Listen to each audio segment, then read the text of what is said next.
vigor for knitting. US size 13 needles. Not plain yarn chicken for this one, that's for sure. I think that's sport or DK. I could be wrong. This might even be worsted.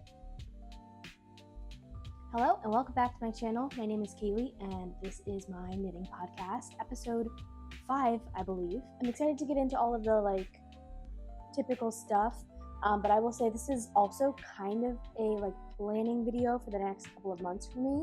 I am swiftly, as probably many of us are, we're swiftly entering into gift knit season if you are a gift knitter type person.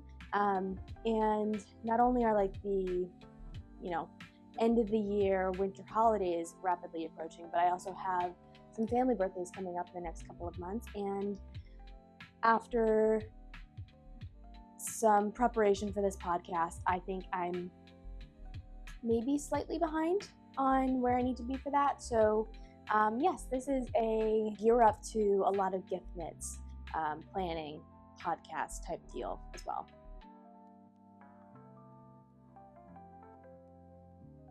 But the first finished object, and actually the only finished object for this episode, is a gift knit. Go figure. But it is a baby blanket that I have already gifted because it actually only took me 4 days to knit, which is the fastest I've ever knit anything. And I'll put a video. I took a lot of videos and pics of it because I knew I would be giving it before recording this. So yes, it took me 4 days, which was absolutely incredible. It gave me such a, vigor for knitting. It's a little dramatic, but I was very excited to have that done very quickly. This baby blanket was part of a, dual pattern from Plymouth Yarn's design studio, and it's bundled under, it's called Fast Baby Blanket, so there's 2 of them. I did Fast Baby Blanket B, which is called the Blocks Blanket, and it's just this kind of alternating purl and knit blocks with a garter stitch border. Extraordinarily easy. You just kind of have to count rows, and even then, if you have a row counter or just you're good at not losing count, there's no other skills involved. It's just purls and knits, super easy. And because I used this Baby Soft from Lion Brands, which is a acrylic nylon blend, 60% acrylic, 40% nylon, and it's a 3 weight, which I think is I think that's sport or DK. I could be wrong. This might even be worsted. I don't know. But I held this double, pretty thin, and I held this double. I used less than 2 balls of this. I bought 3 because it was a 3-pack on Amazon and didn't need the 3rd, so I'll figure out what to do with this. But it went so fast, and it's so plush and squishy, and just, yeah, it's the perfect, I would highly recommend this baby blanket pattern, especially if you need something ASAP. It calls for size US 13 needles. I only have up to 11, so I use size 11, and this called for, it says the gauge is 2.5 stitches per 1 inch, so that's 10 stitches for 4 inches. I did not do a gauge swatch for it because it's a baby blanket. I didn't really care about the actual measurements at the end of the day. Highly recommend. It's a free pattern. It'll be linked below, like all of the patterns and yarns I talk about here. But yeah, I thoroughly enjoyed this. I would definitely make it again, and not much more to say about it. My friend loved it. I posted about it on my Instagram as well if you want to look at more pictures. But yeah, 4 days. I felt really proud of myself for that. First and only finished object. The second item is over there. Let me go get it. Oh! Okay. As I was getting up to get this, I accidentally kicked the tripod, so if I'm in a different angle now, that's why. This is almost finished, but it's still technically a work in progress. I was hoping I'd have it done, but I got distracted with some other whips and cast-ons. We'll talk about that in a second. But this is my Sabai top. So this is the, I guess technically third summer knit that I've been working on this season. If I count the lane loop tee, which is more of like a spring fall knit, but I haven't worn it at all, so it doesn't really count as anything, for being honest. This is the Sabai top. I'm sure you've seen 1,000 other people already talking about it on YouTube. It's going really well. I posted a reel talking about it a couple of weeks ago, and then after that, I kind of put it on ice for a second, which is why it's taking me a little bit longer to make. But basically, what happened is, if you caught my last episode where I was talking about camisole number 10, which is what I was wearing in the episode, you'll know that I had an issue with the armhole being too long or too deep, and it caused an issue with like basically side boob. Huge side boob issue with that tank. And it's fine when I wear like a tank top underneath it, like something tight to the body. But I was hoping that this wouldn't require that same kind of layering necessity, because as far as like summer tops go, this one is a little bit like, the fabric is breathable. First of all, I'm using Lino from Sandnes Garn, and this is the color Regatta Blue, which the number is 6044. And it's a really lovely cotton viscose linen blend. So it's not like a hot fabric by any means, but it is a little bit on the heavier side, because I think, unlike tin Lino, it's a pretty thick piece of yarn. So I was hoping I could just get away with like a bra under this. One, because it's not super see-through, but two, because like, it's already a little bit on the heavier side. I just don't want something super, super heavy for the summer. And when I tried it on, I finally connected it in the round. I was able to pop it on. The armhole was still too deep. And I think I just need to figure out how to accurately modify the, I guess, increases once you're like bringing it down and around, and just start them earlier, which is again an issue I talked about last episode. So I won't rehash that whole spiral. But essentially, I really do like this top. I love the boat neck. I love the ribbing around the edges. I love the color of this. And it's a super easy and fast knit relative to, I mean, granted, I did take a break for a second here, but yeah, it goes really quickly. I wish I didn't have that like deep armhole issue again. I was hoping that wouldn't be an issue again. Turned out to be an issue again. And I just decided I didn't want to frog it back to try and like figure out how to do this again, because I really do like the rest of it, and I didn't want to mess up anything with the neckline or mess up any of the like ribbing or whatever. I'm not confident enough in my like technical abilities to really be modifying outside of pattern all that much. But I do think for the next summer garment that I make, which honestly I don't know if it'll be this summer, it might not. Most likely, I'm going to wait till next summer. Hopefully, by then, I will have a little bit more of a technical ability to address that myself. But yeah, if you have any suggestions or any guidance for what I could do to adjust for that in my pattern, in pattern following, that would be awesome. I'm knitting the size large, which I think is going to fit really nicely. But I'd say I have another like 4, maybe 5 inches left to go here. Maybe 4. I'll try it on and then I'll kind of adjust. I have like, besides this, I have 2 other full skeins. Not plain yarn chicken for this one, that's for sure. So yeah, what else can I talk about this? So it's the Sabai top by Paula Strict. You probably knew that, because again, a lot of people have talked about this top already. It's a very popular top this season. The pattern calls for US 6 needles. I am using US 5 because my gauge watch was too big. So that's US 5 and 3.75 millimeters. Now, when I was having my break from the Sabai top, because I wasn't sure what I was going to do with the armhole, I decided to cast on this Genser Jolie sweater by Sandnes Garn. And all right, so this podcast is a podcast of gift knits, but it's also a podcast of firsts for me, This is the first time I'm using more than one color in a knitting project. Fun fact. First stripe garment, first any kind of color. I don't know if this is technically color work, but any kind of like multicolor project. So this pattern is in the Sandnes Garn Milk Todam, or Soft for Women, book 2202. I believe that this book is officially discontinued. You probably could still find one floating around, possibly even secondhand. And I believe I heard that they're releasing individual patterns from this as like standalone cards. But I apologize if talking about these patterns is difficult because you can't find them. I would be mad too. So I understand if you're bothered by me talking about this pattern, in which case feel free to jump ahead. But this is the Jolie Genser from this book. So on a scale of 1 to 5 stars in terms of like difficulty levels, this pattern is the easiest in this book, and it's 2 stars, which I find fascinating because I've also been working on the Frankie Genser.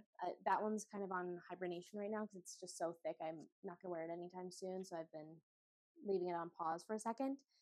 But that one's like a standard raglan with, I think, a bit of a saddle shoulder.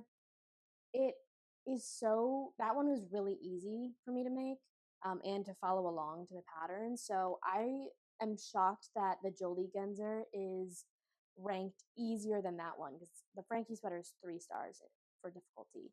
And I say that because this is a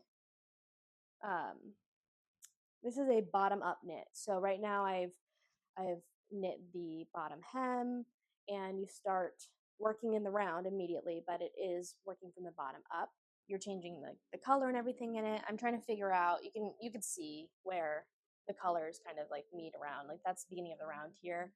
I've been trying to carry it up so that I don't have to be constantly cutting and weaving in ends, because the middle of like the white is so light that you're going to see any kind of like weaving in, and the color stripes are one row of purl. So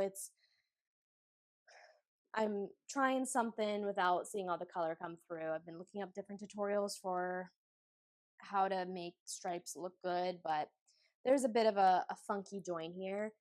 I believe if I understood the instructions correctly, this will be along the left side under the armpit, not like in the back or anything, which I'm fine with because I feel like that'll have the least amount of visibility. But everything else I am extremely happy with. It's been pretty easy so far. I'm using, it's a Mohair alternative. So I'm using, and I've used this before for other projects, but it's Hobbii Diablo, which is like a acrylic mohair alternative. And it is a 40% acrylic, 30% mohair, and then 30% polyamide blend. And it's a lace weight. So I'm holding 2 strands of each color at the same time. And it's been really easy to work with. I am not a mohair purist, mainly because of how expensive it is, and also I find mohair just a little bit itchy, especially if it's by itself. So having this be a blend works really well for me. It's also just, it's so much cheaper than using like 6 balls of mohair. Actually, it would be way more because the white color, I ordered 10 balls of that, I believe. This garment is an investment if you're using like the actual recommended yarn, which is Tin Silk Mohair by Sandnes Garn. Obviously, Sandnes Garn. I'm really loving it. It doesn't hurt my hands to work with. It's working up really nicely, and it looks exactly like the pattern pictures. Guilty of copying the exact colors in this book. Not only am I using this book as a pattern book, I'm using it as just like almost like a product catalog because I have no imagination when it comes to color.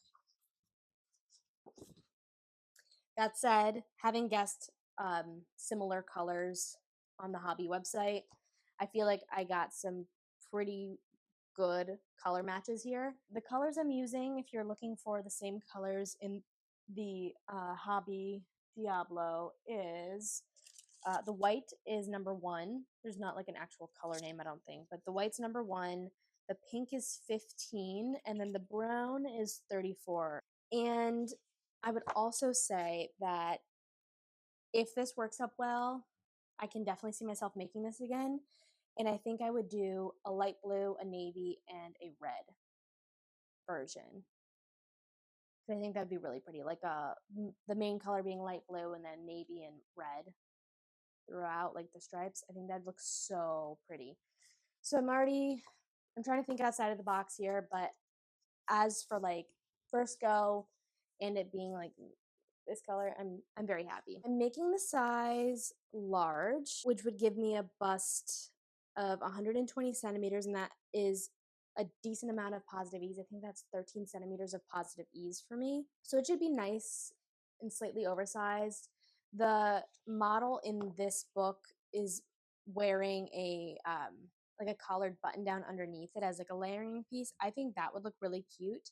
So I'm envisioning this as being kind of like a layering sweater, especially it being so thin that I think it's like a nice kind of like fashion statement versus, just roll with it everyday sweater. The suggested needles for this are 4 millimeter, which would be US 6, and then it calls for small circular 2.5 millimeters, I believe, for the hem, like the arm sleeve hems, and possibly the collar as well. Okay, you work from the bottom up. The sleeves are knitted separately, and then they're joined to the front and the back, and then you work the yoke from there. I'm trying to read. Sandnes Garn is notoriously pared down with their instructions or their pattern writing, so a lot of this is me also not inferring, but like looking up other resources to try and figure it out as well. But once the sleeves are added, it's a raglan yoke. Oh, and then pick up stitches at the neck and work the neckband. So there's a lot going on here. It's the first stripes or multicolor work sweater that I've ever done. It's the first time I'm working bottom up. It's the first time I will be knitting sleeves separately and attaching them. It's the first time I'll be picking up stitches and doing the neckband. So there's a lot of firsts in this project, but so far I'm feeling happy with it. I'm feeling proud of myself for pushing myself a little bit out of my comfort zone, and I'm hopeful that at the very least I'll have this ready to wear in the spring. I know that seems like such a far away, but like it's more of a spring sweater. Like this is more of a spring sweater, right? So I'm just telling myself I'm giving myself time, I'm giving myself grace, and I have a lot of other things I need to be working on right now. So this is not by any means like a rush job or anything. This is more of a process knit versus like a product knit. I've been turning to this when I need a little bit of like a break from what I'm going to talk about next. Up next is a gift knit that I'm making for my sister. It's the Tuileries Polo, or pardon my French, Tuileries, Tuileries, Tuileries, Tuileries Polo, Tuileries Polo. And it's an all-over lace polo t-shirt with a button band and a collar. Another big first for me. It is pushing me out of my comfort zone, which I'm fine with and I'm actually excited about. But I did have a smidge of a crash out while trying to do this gauge swatch. Let me tell you, this gauge swatch took me 2 days to figure out. Turns out it's because I can't really read well. But that's also because this is my first time doing any type of like chart reading. And this chart, as you can see, is very small and it has about 6 different languages on it. So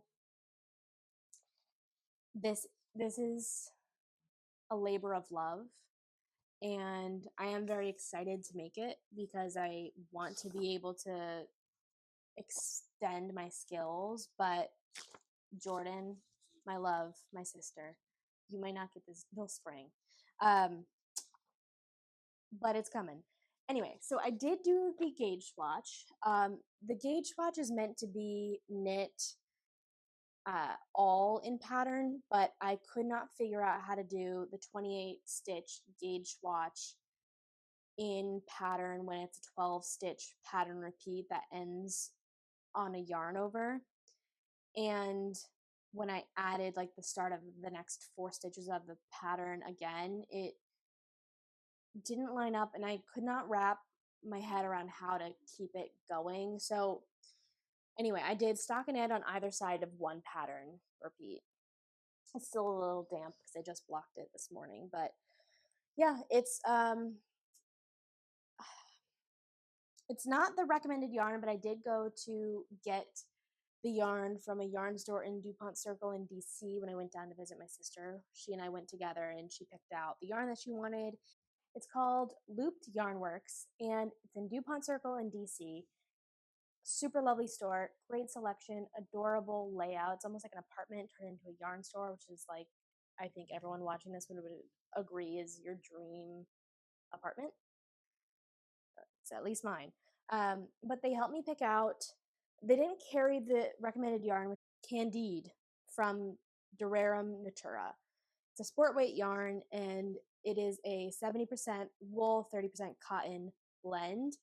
They didn't have Durarum Natura like at that store, but they helped me find an alternative yarn that is at the very least going to work for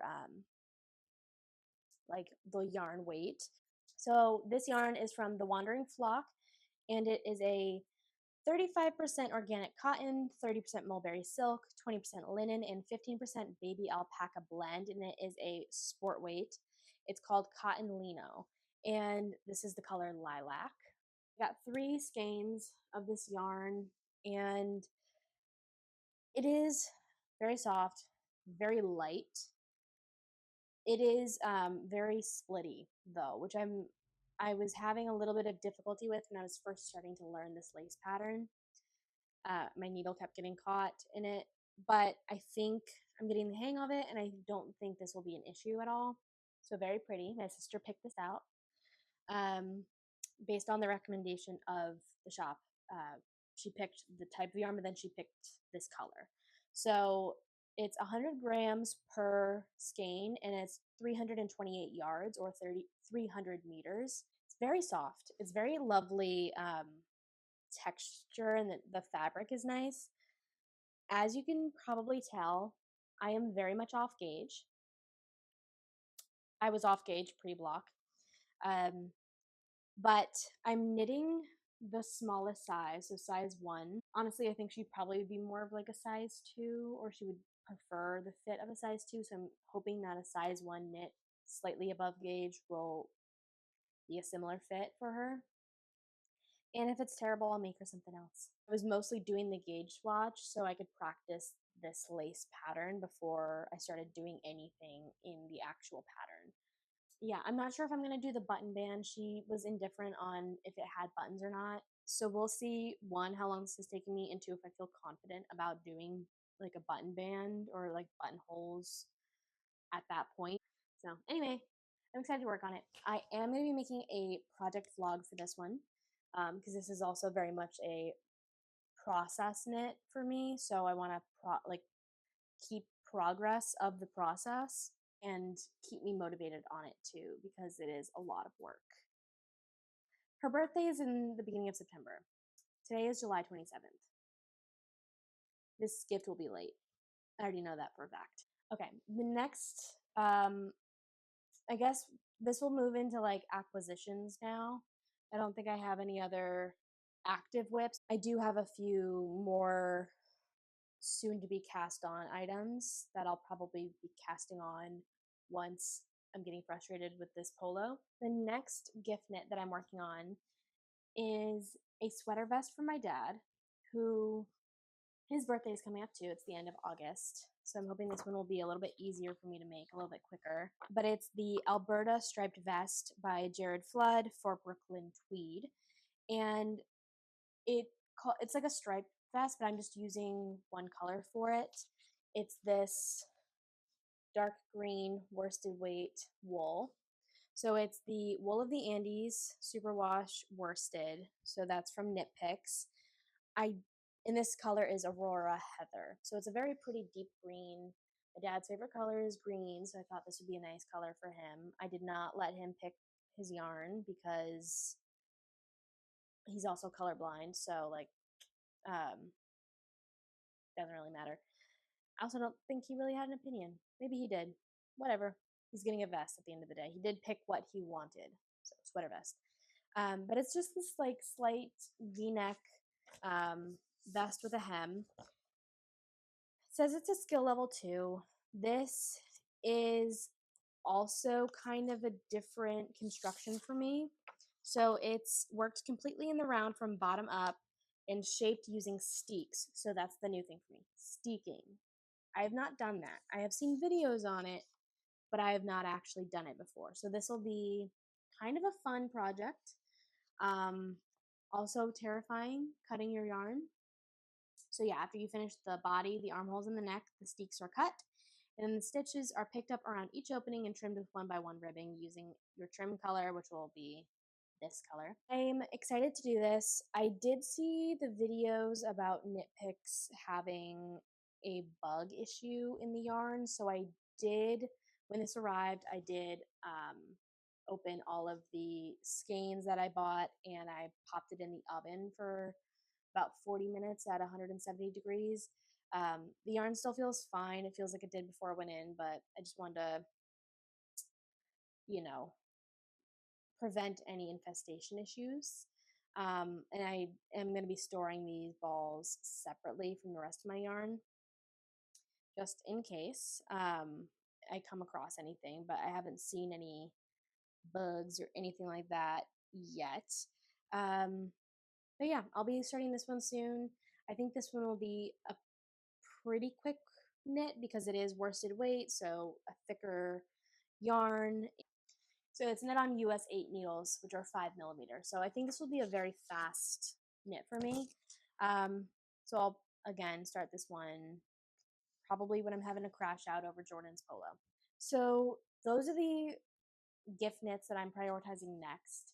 And then, of course, I gift knitted myself, or I'm going to be gift knitting myself. I gifted myself a pattern that I was really excited about. So Maria's Varden released her Marielle Blouse, which is this all over lacy like pointelle sweater. I am so excited to make this. So excited. So I am glad I'm doing like an all over lace garment first so that I get the hang of it, and then I can cast on the Marielle Blouse. I immediately fell in love with it when I saw her post about it on Instagram. I like saved the post. I've been keeping up like tabs on when she was going to release the pattern. And then she released the pattern, I think, on Monday. So, and this is Sunday now. So it's been like a week since I've purchased the pattern. I've already purchased the yarn for it. And it calls for Merino by Knitting for Olive, held together with soft silk Mohair by Knitting for Olive. So I purchased both of those from the recommended. I purchased the recommended yarns for this, and I did the color Cherry Blossom. So it's a very light pale pink. It's almost like a neutral, but it's still like a little bit of color. And I am just so excited to make this one. Like I cannot. I'm just so excited. So it is a top-down lace pattern. The upper part is worked back and forth with contiguous shoulder increases, and then the shoulder pieces are worked back and forth separately from picked up stitches on the back piece. The shoulder pieces have increased for the neckline and are joined to form one front piece by casting on stitches for the mid front, and the front piece is then worked back and forth and has increases for the armholes. So that's also a slightly different construction than I've worked on before. It's an all over lace, so that'll be exciting to work on for myself. And then stitches are picked up on the neck opening to work a folded neckband in single rib. So this will be a bit of a, like, I guess, a process knit as well, but I'm also extremely excited for the like product at the end. I'm excited to get started on this one too. So I'm about to have a lot of active whips at once, like a lot. Why not? I'm excited. And I also like having projects for me work at the same time as I'm working on gift knits so that it feels like I am still like rewarding myself at the end of the day. I'm guessing the second that the yarn comes here, I'll be casting on the gauge swatch at the very least. But yes, okay. The last acquisition that I have. Ooh, this is a lot of acquisitions. Okay, but the last one that I have for you this month is, and I talked about it in my last episode, but I finally received it. It is the Summer in London collection from Sewrella. I saw Amy or Ninet's post about it when this collection was like, I believe it was like the last day that this collection was available for pre-order that I saw her post about it, and I panic bought 3 skeins of the cotton linen wool. So it's 60% superwash merino wool, 30% Pima cotton, and 10% linen. And it's it's 100 grams and 437 yards per skein. So it's sock weight. I will not be making socks out of this because I have not made socks before, and this would be a lot of socks. I didn't have a pattern in mind when I ordered this, but I knew it was the limited edition yarn base and a limited edition color. This is the Kensington color from the Summer in London collection. So these were limited editions. I thought they were really pretty. Like this one's a little bit of a darker variegation. So this yarn base isn't listed in Sewrella's Ravelry like yarn library. So I couldn't look up to see if there were any patterns that people had used this yarn base for and work backwards from there. But I did see that the Lakes Tea by Ozetta calls for fingering weight, 26 stitch gauge yarn. And I believe it's held single. So the suggested yarn is Wool Dreamers Sona. It calls for a heavy fingering weight yarn. And I think that's what this would be. It's like at the very least a thicker sock yarn. Not that I'm super familiar with sock yarns, but I do think that this would work for this pattern. I would have to do a gauge swatch to see, honestly. Yeah, because this pattern calls for a US size 4. And the needles on this yarn is a US 2. But I was also thinking possibly holding this with leftover Hobbii Diablo, like that acrylic mohair blend, like the white. So holding this together, because I don't want to hold it double because it's a variegated yarn. But I was thinking maybe I could pair this white in there to make it like a little bit more of a like marbled or like marled variegated effect. I don't know if that would look pretty. Maybe I'll try the gauge swatch with it. But anyway, I was thinking that the Lakes t-shirt would look good with this yarn or in this yarn. So that's what I'm thinking for this. Not going to cast this on anytime soon. Feels really, really lovely. The color is a very beautiful, like muted, warm, pinky gray. A little bit of cream in there too. So yeah, I think this will be a very pretty end product, but holding off on actually kicking off with the Lakes Tea by Ozetta for a while. This might even be like a springtime cast on. All right, well, that brings us to the end of this episode. That was probably a little bit longer and a little bit more rambly than I was expecting to do, but I'm excited.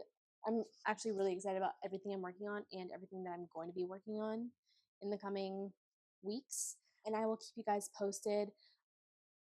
I have no idea how long the project vlog is going to take for the Tuileries Polo, but I did start filming it as I was working on the gauge watch. Well, thank you so much for joining me for this podcast episode. I will hopefully see you guys again in another podcast episode soon. And I mentioned in my last episode that I am working on getting my like office den area, craft room decorated, and I need to organize my yarns and everything. So maybe some sort of like yarn stash collection organization video will be next. I'll keep you guys posted. If not here, then on my Instagram, which I am trying to be better about actually posting regularly there. So feel free to follow me there. It's Clee_creates. And yeah, I will see you all soon. Thanks for joining me today. Bye.